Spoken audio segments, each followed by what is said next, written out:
জান্দুর দুর্ঘটনার মহিলার মৃত্যু ঘটনাকে কেন্দ্র করে শুক্রবার উত্তেজনা ছড়িয়ে পড়ে ডলু মহাসড়ক।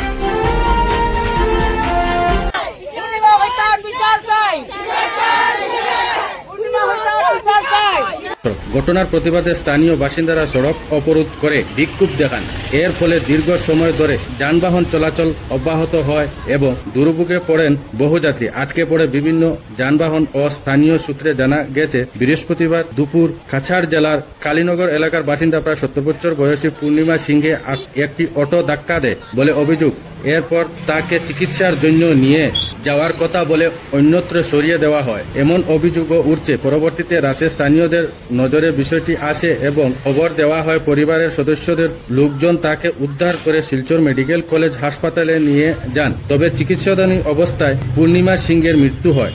এই মৃত্যুর ঘটনায় ক্ষুব্ধ হয়ে শুক্রবার দুপুর 1টা থেকে ডলু মহাসড়ক অবরোধ করে প্রতিবাদে সামিল হন স্থানীয় বাসিন্দারা। তাদের দাবি, ঘটনার সঙ্গে জড়িত ব্যক্তিকে দ্রুত আটক করে নিরপেক্ষ ও সঠিক তদন্ত করতে হবে এবং আইন অনুযায়ী উপযুক্ত ব্যবস্থা নিতে হবে। বিক্ষোভকারীদের একাংশ ঘটনাকে দুর্ঘটনা নয় পরিকল্পিত ঘটনা বলে সন্দেহ প্রকাশ করেছেন, তবে এই অভিযোগের সত্যতা তদন্তের মাধ্যমে স্পষ্ট হবে। ঘটনাকে কেন্দ্র করে এলাকায় উত্তেজনাপূর্ণ পরিস্থিতির সৃষ্টি হয়েছে। পুরো বিষয়টি খতিয়ে দেখছে পুলিশ প্রশাসন।